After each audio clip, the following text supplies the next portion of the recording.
নমস্কার, আপনারা দেখছেন ওঙ্কার বাংলা। আপনাদের সঙ্গে রয়েছে আমি সৌমি। নজর রাখবো গুরুত্বপূর্ণ খবরের দিকে। হরিদেবপুর থানার অন্তর্গত খালপাড়ের সিমপ্লেক্স কোম্পানির ফাইল পোড়ানোকে কেন্দ্র করে এলাকায় চাঞ্চল্য। বিজেপির অভিযোগ, সিমপ্লেক্স কোম্পানি বিভিন্ন সরকারি টেন্ডার নেয় এবং পাশের যে খাল রয়েছে সেই সংস্কারের বেশ কিছু কাজের তারা দায়িত্ব পেয়েছে। সেই পরিপ্রেক্ষিতেই বিজেপির অভিযোগ, বিভিন্ন কাজের টাকা পেমেন্ট হয়ে যাওয়ার পরও সেইভাবে কাজ হয়নি। সেই জন্যই এবং প্রমাণ লোপাট করার জন্যই ফাইলগুলো পুড়িয়ে ফেলা হয়েছে, এমনটাই অভিযোগ করছে বিজেপি। এই ফাইলগুলোর মধ্যে দেখা যায় বিভিন্ন নামে যে পেমেন্ট হয়েছে সেই ফাইল রয়েছে এবং বেশ কিছু চেকের জেরক্স রয়েছে। ইতিমধ্যে স্থানীয় কোম্পানির লোকজন যারা ঘটনাস্থলে এসেছিল তাদেরকে আটকে রেখে বিক্ষোভ দেখায় মানুষজন। ঘটনাস্থলে আসে হরিদেবপুর থানার পুলিশ, আসেন বিজেপি প্রার্থী শঙ্কর শিকদার। এছাড়াও কোম্পানির লোকজন স্থানীয় কাউন্সিলরের নাম করাকে কেন্দ্র করে ঘটনাকে আরো জটিল তৈরি করে।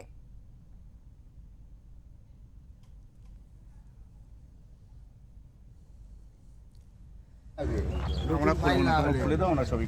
আমি এই কথাটাই বলেছিলাম, আমি সেম কথাটাই বলেছিলাম, এই ভদ্রস্থান সেম কথাটাই বলেছিলাম। ঢেলে এইগুলো কি দেখো, এইগুলো কোম্পানি যাচ্ছে না, কিছু যোগ এখানে ভালো আছে, দেখতে হবে। এই কথাটাই আমি এনাকে ফার্স্টে এসে বলি বারণ করি। ওটাই আমাদের বড় ভুল হয়ে গেছে, ওটাই তো স্যার বড় ভুল আমাদের। বায়ু দূষণ হচ্ছে এ বিষয়ে আমরা সরাসরি বিস্তারিত জানবো সঞ্জয় মাঝির কাছ থেকে। সঞ্জয়, জানতে চাইবো যে সরকারি নথিপত্র পুড়িয়ে দেওয়ার অভিযোগ একেবারে তৃণমূলের বিরুদ্ধে অভিযোগ করছে বিজেপি। ঠিক কি কারণে সরকারি নথিপত্র পুড়িয়ে দেওয়া হলো, কেন পোড়ানো হলো, কি জানতে পারছো, কি খবর রয়েছে? দেখো সৌমি, একদম বিধানসভা 2026 বিধানসভা ভোট সম্পন্ন হয়েছে, শুধু সময় অপেক্ষা আছে। বিজেপি পক্ষ থেকে দাবি করা হচ্ছে যে তৃণমূল সরকার এবার বিসর্জন হয়ে গেছে। তৃণমূল সরকার অর্থাৎ তৃণমূলের পন্থী মানুষ এবং বুঝে গেছে যে তারা আর সরকারে আসতে পারছে না। তার পাশাপাশি তারা বুঝতে পেরেছে যে যে সমস্ত দুর্নীতি নথি বা ফাইল আছে সেগুলো যদি মজুদ থাকা যায় আগামী দিন তাদের গরবে যেতে হবে।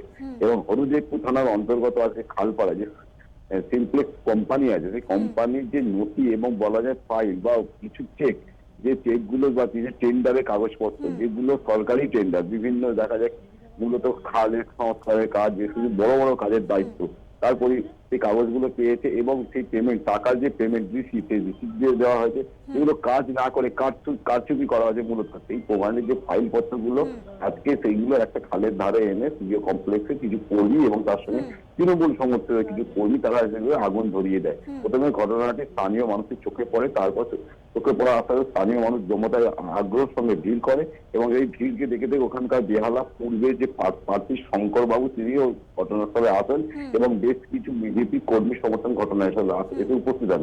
এসে তারা দেখে যে সরকারি নথিপত্র পোড়ানো হচ্ছে। তারা তখন প্রথমে সেই আধিকারিকদের জিজ্ঞাসা করে কেন এত কাগজ এখানে পোড়ানো হচ্ছে। তারা সদস্য দিতে পারেনি। ঘটনাস্থলে তীব্র চাঞ্চল্য সৃষ্টি হয়। আর পাশাপাশি হরিদেবপুর থানাকে খবর দেওয়া হয়। ঘটনাস্থলে হরিদেবপুর থানা আসে এবং এসে তাদের জিজ্ঞাসা করা হয় তারা এইসব নথি কেন পোড়ানো হয়। তখন কমপ্লেক্সে তারা বলে যে আমাদের অত্যন্ত ভুল হয়ে গেছে, এইসব কাগজপত্র এখানে পোড়ানো যাওয়া হয়। যেহেতু এখন নির্বাচনের এখনো সরকারের গঠনের হয়নি, কোন গভর্নমেন্ট এখন সরকারে আসবে, তাদের পাশাপাশি তারা এইসব বলছে, বিজেপি কর্মী সমর্থকরা বলছে যে দুর্নীতি যে ফাইল কাজ না করে এইসব বিল নেওয়া হয়েছে, এইসব টেন্ডার, তার মূলে মূলত দেখা যাচ্ছে যে কিছু চেক, যেগুলো চেক গুলো কাজ করা হয়েছে চেকের পেমেন্টের রয়েছে সেগুলো পোড়ানো হয়েছে। এর থেকে অর্থাৎ পরিষ্কার যে দুর্নীতি যেসব কাগজপত্র থেকে পোড়াচ্ছে। স্থানীয় মানুষরা ক্ষোভ জানাচ্ছেন, তারই পাশাপাশি তারা বলছেন যে তৃণমূল সরকার বুঝতে পেরে তাদের বিসর্জন করেছেন সাধারণ মানুষ, তারা গভর্নমেন্টে আসতে পারবেন না এবং যদি নতুন গভর্নমেন্ট আসে সেসব কাগজ নিয়ে তারা খতিয়ে দেখবে এবং যারা দুর্নীতির সঙ্গে যুক্ত হয়ে তাদের কাউকে রেয়াত করা হবে না, সেই আশঙ্কা এবং সেই ভয়ে তারা তৈরি করিয়ে এগুলো পোড়ানো হচ্ছে। প্রশ্ন হচ্ছে সাধারণ মানুষ পাশাপাশি এবং পুলিশ প্রশাসন থেকে প্রশ্ন করা হচ্ছে কেন, কার নির্দেশে আপনি এগুলো পোড়াচ্ছেন। সৌমি, আরো একটি বিষয় জানতে চাইবো সঞ্জয়, বিধানসভা নির্বাচনে 2 দফার ভোট ইতিমধ্যে শেষ হয়েছে, এখন অপেক্ষা ফলাফলের। কিন্তু তার আগে এরকম চাঞ্চল্যকর ঘটনা, এই ঘটনায় ওই এলাকার তৃণমূলের কাউন্সিলর বা তৃণমূল নেতৃত্ব তারা ঠিক কি বলছেন, কোনো প্রতিক্রিয়া কি পাওয়া গেছে?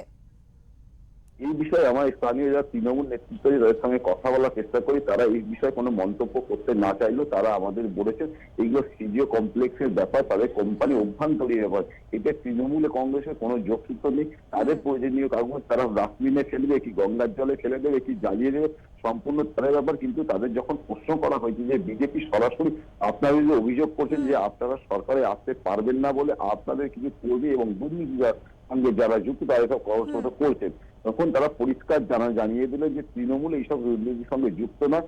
তারা দায়িত্বের সঙ্গে বলতে তার চতুর্থবারের বারের মতন বাংলায় আবার তৃণমূল কংগ্রেস সরকার গঠন হবে এবং যারা এইসব কাজের সঙ্গে যুক্ত হয়েছে তাদের কাউকে রেয়াত করা হবে না। পাশাপাশি তারা এগুলো জানে যে বিজেপি জানে তারা এখানে পরাস্ত হয়েছে, বাংলায় তাদের কোনো জায়গা নেই।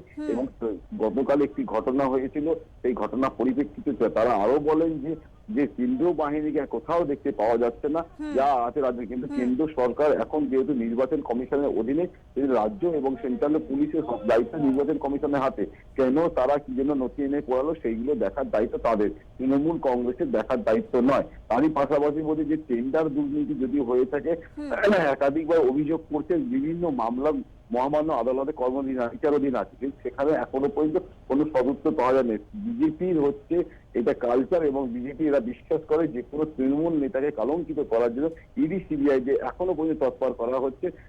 তিনি আরো বলেন আজও পর্যন্ত ইডি কমপ্লেক্সে সুজিত বসুকে ডাক করানো হচ্ছে, এখন বাংলার নেতাদের কিভাবে হেনস্থা করা যায় বিজেপি সরকার সেটা ভালোভাবে জানে, এটাকে রাজনৈতিক রং দেওয়ার চেষ্টা চালানো হচ্ছে। সৌমি, একেবারে ধন্যবাদ সঞ্জয়, অনেক ধন্যবাদ।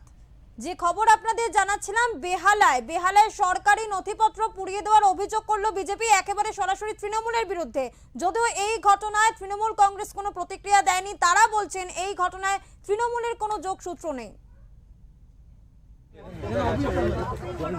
এই কথাটাই আমি ফার্স্টে এসে বলি বারণ করি। ওটাই আমাদের বড় ভুল হয়ে গেছে, ওটাই তো স্যার বড় ভুল আমাদের। বায়ু দূষণ হচ্ছে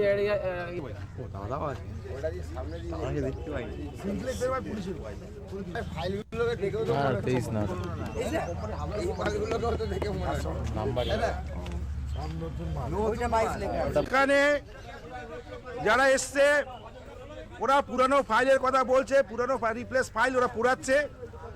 আমাদের সন্দেহই নয়, আমাদের দৃঢ় বিশ্বাস এই যে সিমপ্লেক্স কোম্পানি এই যে সোয়ারেজ সিস্টেমে কাজ করেছে, বিশেষ করে আমাদের এই পূর্বাঞ্চলের মধ্য থেকে যে খালটা বয়ে গেছে সেই খালটা যথাসম্ভব 4.5 কোটি টাকার প্রজেক্ট, এই প্রজেক্টের সঙ্গে আমাদের কর্পোরেশন এবং বেঙ্গল গভর্নমেন্ট জড়িত থাকে। সরকারি কাগজে রয়েছে এর মধ্যে 2024 সন পর্যন্ত কাগজ আছে, ওরা 22 পুরানো আছে, কিন্তু এটা সম্পূর্ণ মিথ্যা কথা। ক্ষমতার হস্তান্তর হচ্ছে, গদি ছাড়তে হচ্ছে, আর 10 দিনের মধ্যে এরা লোপাট হয়ে যাবে। 2022 এই যে টেন্ডার গুলো পাস হয়েছে, টেন্ডার কি অটোমেটিক কাজ হয়েছে কি না হয়েছে তার কোনো আদৌ নেই। এটা কি সরকারি টেন্ডার? সরকারি সব সরকারি টেন্ডার, সব সরকারি টেন্ডার। এই যে কাগজগুলো দেখতে পাচ্ছেন ক্যাশ অ্যান্ড ব্যাংক লেখা আছে, এই যে কাজগুলো আদৌ কি হয়েছে না হয়েছে, তলে তলে কি পাস হয়ে গেছে তার কোনো ম্যাটার নেই। পে টু বলে সব টাকা দেখাচ্ছে পে টু হয়ে আছে, সব পে টু। আপনি দেখে নিন, এই দেখুন পেইড, কাকে টাকা দিয়েছে সাউন্ড সিস্টেম আছে, এই দেখুন ক্যাশ মেমো, সব ক্যাশ মেমো এরকম পড়ে আছে। এইগুলো কি পুরানো যায়? কোনো সরকারি নথি পড়াতে গেলে তার একটা পারমিশন লাগে, বিনা পারমিশন ছাড়া গোপনে পড়ানো হচ্ছে। আমরা সাধারণ পাবলিক এসে দেখছি, ওনাকে যখন জিজ্ঞাসা করা হয় উনি কাউন্সিলরের নামটা নিয়ে নিয়েছে।